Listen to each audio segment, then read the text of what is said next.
Welcome to the Morning Walk with Murdy Digital Stroll. I am the architect of Antaryami, acting as your strategic auditor for our ongoing digital migration. Have you ever considered that the smartphone sitting in your pocket right now, the one that predicts your texts, recommends your movies, and, routes your food deliveries, might actually be subtly rewriting your free will? That is quite the hook, and I'm stepping in beside you today as the mentor of the Antaryami VA Academy. I'll be taking on the role of the wisdom seeker as we chart the path for Gurukul 2.0. Awesome to have you here. I want to be very clear right up front, though. This is a Gurukul session viewed strictly through the digital prism. Our goal today is not to just summarize some dry academic text or, walk through a table of contents. Right, definitely not. We are here to extract the legacy code of Project Antaryami by examining a truly fascinating and, honestly, kind of unsettling study. Oh, it is extremely unsettling. The study we're analyzing today is titled A Study of Ethical Implications of AI Tools Enhancing User Conveniences in the Indian Digital Landscape. It's by Biju PR and Gayatri O. And the core focus here is something every single person listening to this is interacting with on a minute-by-minute basis. Oh, absolutely. Every time you pick up your phone. Exactly. We are analyzing the mechanics behind 5 everyday, seemingly helpful AI tools. So we're looking at recommender systems, notifications, ratings, personalization, and autocomplete. And if you use a smartphone, you are part of this ecosystem. Like, you are generating data for it right now. Yeah.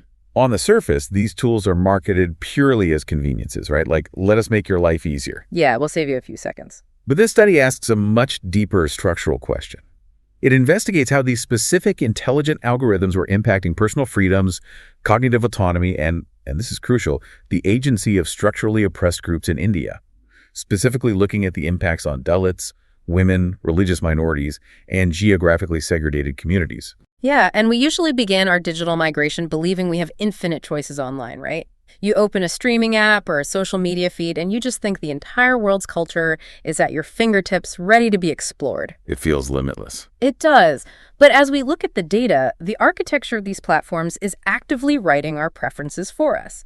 To ground this, the study brings up a concept from Kevin Slavin, who famously characterized algorithms simply as maths that computers use to decide stuff. Okay, let's unpack this, because maths deciding stuff sounds very neutral. It sounds like an objective calculator just doing its job. Right, completely impartial. But the study looks closely at recommender systems. The engines powering Netflix, Amazon, Zomato, and the personalization algorithms on Facebook or Spotify. And these aren't neutral calculators.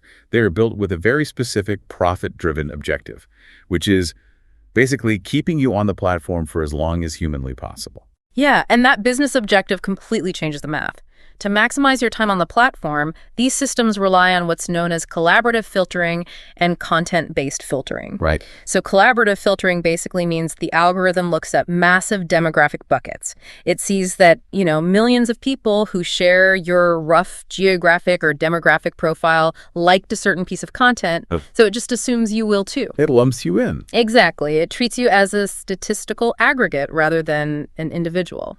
And the study provides some really vivid examples from the Indian context to show how this actually plays out. It observed that massive, big-budget mainstream properties, like the series Mirzapur or the film Dangal, they absolutely dominate the recommendations. Oh, they're everywhere. Everywhere. And while those are highly successful pieces of media, the mathematical consequence is that regional, independent, or culturally specific art gets completely buried under the weight of that mainstream momentum. The visibility metrics just drop off a cliff. The study highlights how a highly acclaimed Marathi film like Sarat or a brilliant Tamil film like Periyaram Perumal, they just struggle for algorithmic oxygen. It's sad, really. And it applies to social media just as aggressively. Posts from Dalit activists or content created by rural artisans are consistently overshadowed by mainstream influencers and massive corporate brands. The algorithm optimizes for raw engagement, and raw engagement naturally skews toward the already privileged, loud majority. So it's like building a massive digital superhighway for our migration, but the algorithm is the paving crew, right? It only lays down asphalt where the most footprints already exist. Oh, that's a great way to put it. So the massive corporate chains get a 10-lane illuminated highway straight to their door, while the local eateries and independent voices are starved of traffic because the road literally never gets built in their direction. Well, if we connect this to the bigger picture, this isn't a new structural problem at all. It's a very old philosophical dilemma wrapped in modern code. The study actually connects these algorithmic filter bubbles to classical concepts of liberty. Oh, like who? Thinkers like John Stuart Mill, he warned us centuries ago about the despotism of custom, this idea that unthinkingly conforming to tradition and habit just stifles human progress. Right, because acting purely out of habit, it reduces human life to a mechanical, unthinking process. You aren't really choosing at that point, you're just repeating. Exactly. And Alexis de Tocqueville warned about the tyranny of the majority in democratic societies. What this study suggests is that the algorithm has merely digitized and automated this tyranny. By constantly feeding you what the majority already likes, because that's what's statistically safest to keep you clicking, it stifles your exposure to diverse perspectives. It's boxing you in. It fundamentally erodes your autonomy to discover the unknown. So we see how algorithms restrict what we watch and what we read. But it's not just about our entertainment or our news feeds, is it? When that same majority rules math is applied to how we judge people, the audit moves from a minor annoyance to a direct threat to someone's livelihood. The feedback loop of ratings and notifications takes this dynamic from the screen and basically injects it right into the physical economy. Yeah, ratings are the absolute lifeblood of the gig economy. Applications like Uber, Zomato, Amazon, they rely heavily on customer reviews to dictate quality, visibility, and even employment status. Right, your star rating is everything. It really is. But the study points out a severe structural flaw in how these ratings are actually processed. Marginalized workers, for example, delivery partners, or drivers from lower socioeconomic backgrounds often receive unfairly lower ratings due to inherent societal biases. So wait, someone from a marginalized background might provide the exact same quality of service, driving the exact same road in the same amount of time. Right? Yeah. But simply because of a customer's conscious or unconscious caste, religious or gender bias, they receive a 3-star rating instead of a 5-star rating. Exactly. And then the algorithm takes those biased ratings and processes them as objective mathematical truth. It penalizes the driver, reducing their future ride allocations or even outright deactivating their account, directly threatening their livelihood and their economic agency. Wow. And on the flip side, the study notes that low-income consumers are frequently manipulated by artificially inflated ratings to buy subpar products, which just traps them in this reciprocal cycle of economic disadvantage. Okay, but wait, let me put on my auditor hat here and push back on this data pipeline for a second. An algorithm is fundamentally just doing math on the data we feed it, right? Sure. So if the users themselves are inputting biased ratings, isn't the AI just an objective mirror of a flawed society? Like, how do we audit a system when the users themselves are the bugs in the code? Well, that is the standard defense of the tech industry, right? Portraying the machine as just a passive mirror. But the study argues that the system does far more than just reflect society. It amplifies and validates that oppression under the disguise of mathematical objectivity. Oh, I see. Because the decision to penalize a worker comes from a complex computer system, society just assumes the outcome is fair and merit-based. It launders the human prejudice through a machine to make it look mathematically clean. It takes subjective human bigotry, turns it into a data point, and basically outputs it as corporate policy. Yes, exactly. And we must highlight the study's impartial reporting here. Structural oppression based on caste, gender, and religion is quite literally being baked into the infrastructure of the gig economy. It's an automated system dictating who gets work, who gets visibility, and who gets paid, all based on historically prejudiced data. That is terrifying. Yeah. And if bias ratings trap marginalized workers economically, notifications trap the consumer psychologically. The study looks at how platforms use AI-driven notifications to maintain this feedback loop too. Oh, the notifications are constant. Yeah, they monitor your behavioral patterns to find the exact moment your attention wanes, and then ping, they hit you.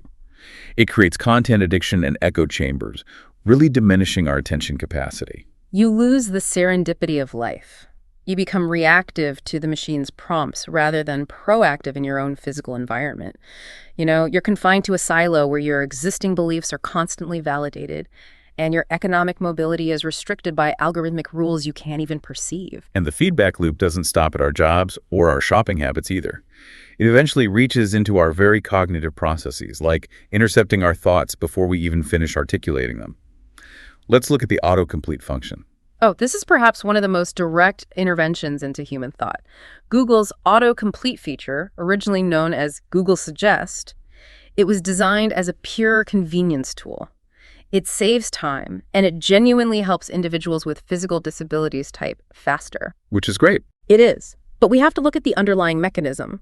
It anticipates your queries by assigning mathematical weights to string frequencies based on billions of historical human searches. So it's essentially looking at what the masses have typed before, calculating the statistical probability of your next keystroke, and offering it up to you. The study actually ran specific experiments on this to see what the algorithm had learned from society. And I want to pause here and be very clear to you listening right now. We are objectively reporting the exact findings of this study to illustrate the data. We are not taking any political sides here, simply looking at the unvarnished output of the machine. Right, it's just the raw data. So the researchers typed the phrase "are Muslims" into the search engine, and the autocomplete suggestions that populated it included phrases like allowed to date, allowed to have tattoos, and allowed to drink alcohol. And then when they typed "do women," the algorithm yielded suggestions that were bizarre and frankly, completely politically incorrect.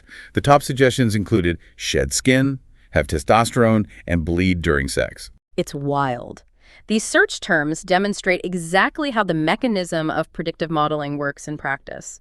The algorithm is absorbing the most common and often the most prejudiced, misinformed, or sensationalized queries from the general public. It just scoops it all up. Yeah, and it assigns those strings high mathematical weights because of their frequency, and then presents them back as the primary default suggestions to every new user. But here's where it gets really interesting. It's like having a digital prompter hovering over your shoulder, whispering the worst societal prejudices into your ear every single time you try to ask a question. You go to the internet with genuine curiosity to learn, and the architecture nudges you toward misinformation and stereotyping before you even hit enter. And this raises an important question, a deeply philosophical one about cognitive sovereignty. The study brings in René Descartes and his famous foundational proposition, "I think, therefore I am." This really brings us back to the ancient philosophical battle between free will and determinism. Wait, how does a simple drop-down menu of search terms challenge the foundational concept of human existence? Because it fundamentally alters the origin of your thoughts. This study uses this brilliant micro-example. Imagine you start typing the word democracy. You type DEMO. The algorithm instantly calculates the probabilities and suggests the completion. And you hit tab, or you tap the screen, because it's right there. It saves you half a second of effort. Exactly. But consider what just happened in that half second. By accepting that auto-completed word, the user yields their cognitive agency to the machine. The black box decided the end of your sentence for you. You are no longer the sole author of your actions. Whoa. Now apply that mechanism to those biased search terms we just talked about. If a user is nudged to click on a stereotyped query about a minority group simply because it was conveniently offered, the algorithm has effectively guided their curiosity into a prejudiced echo chamber. Let's slow down and really process that. You are yielding your cognitive agency half a second at a time, thousands of times a year. It creates a reality where marginalized groups who are already fighting for social acceptance in the physical world now have to fight against an invisible, automated system that is actively teaching the rest of society to misunderstand them. Exactly. The machine isn't giving you what you want. It is making you seek what it has already decided to provide. That is the pure essence of determinism. The past data dictates the future action. It reduces human beings from free-thinking agents to mere numerical representations, managed and routed by predictive code. So since this digital stroll has shown us that the machine is actively learning and regurgitating our worst habits, how do we rewrite this legacy code for Gurukul 2.0? Like, how do we actually protect the human element in this vast digital landscape? The study doesn't just point out the structural flaws, right? It pivots to mitigation and strategy. It does, thankfully. It contextualizes this globally first. You have frameworks like the European Union's GDPR and the AI Act, which emphasize a strictly human-centric approach. In the U.S., there is the Blueprint for an AI Bill of Rights. These frameworks attempt to mandate safety, transparency, and the respecting of human autonomy. But a global framework isn't really sufficient when the biases we were discussing, caste, regional languages, deeply localized prejudices, are so incredibly specific to a culture. So what is the Indian strategy for mitigating this? Well, India has developed the National Strategy for Artificial Intelligence, which is tagged as AI for All. Crucially, there's also the Personal Data Protection Bill, or PDPB, which derived from the Comprehensive Sukrishna Committee report. Now, as the strategic auditor, this is the structural side of the migration that totally fascinates me. The PDPB introduces a massive shift in the vocabulary of how we view ourselves in the digital space. It shifts from seeing users as mere consumers, which implies a passive, extractive relationship, to defining individuals as data principals. And it defines the massive tech corporations holding the data as data fiduciaries. And that terminology is legally and practically crucial. A fiduciary holds a relationship of trust. Think of a financial fiduciary managing your retirement fund. They are legally bound to act in your best financial interest. Right. Applying this to data means they are managing an asset that belongs to you. Your behavioral data, your search history, your preferences, they are treated as your property right, not just raw material for their algorithms. So what stands out to you listening to this? Think about how your daily data is being managed by these fiduciaries. Are they acting in your best interest by expanding your worldview, or are they feeding you into a filter bubble simply to maximize their own ad revenue and engagement metrics? Well, the study provides very specific, actionable solutions for India to enforce this fiduciary duty. First is rigorous bias auditing.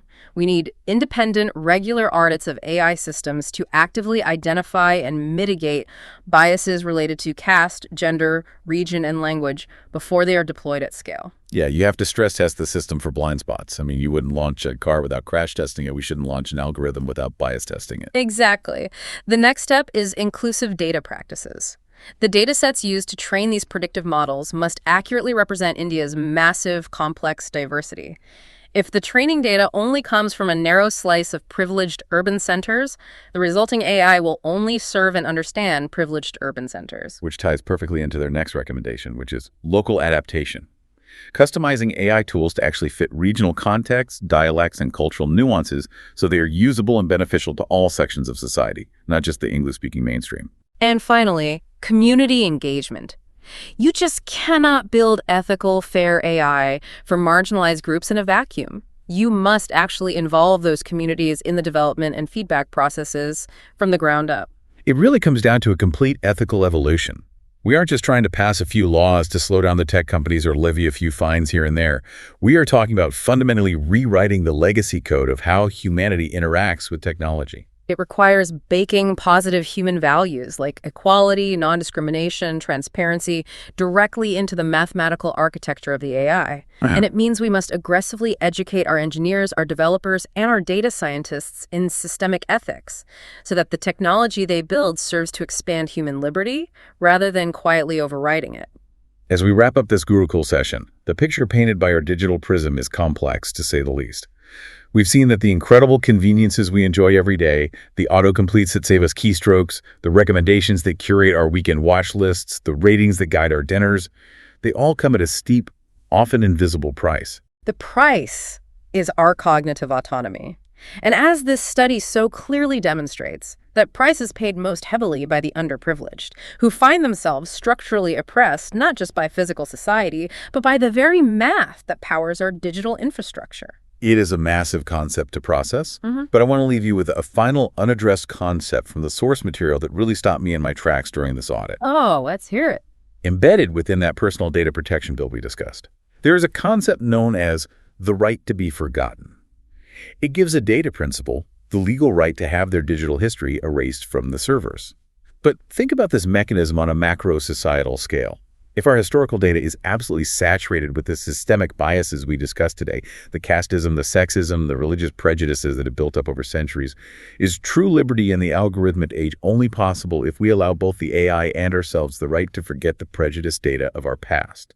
Like, can we ever truly build an unbiased, equitable future on a foundation of historically biased data? Wow, that is the ultimate philosophical hurdle for Gurukul 2.0. If the machine learns from the past, how do we teach it to build a better future? Something for you to mull over as you continue your day. Thank you for joining this digital stroll. Stay curious, keep auditing your environment, and never stop questioning the algorithms that shape your world. Until our next migration, keep your compass true.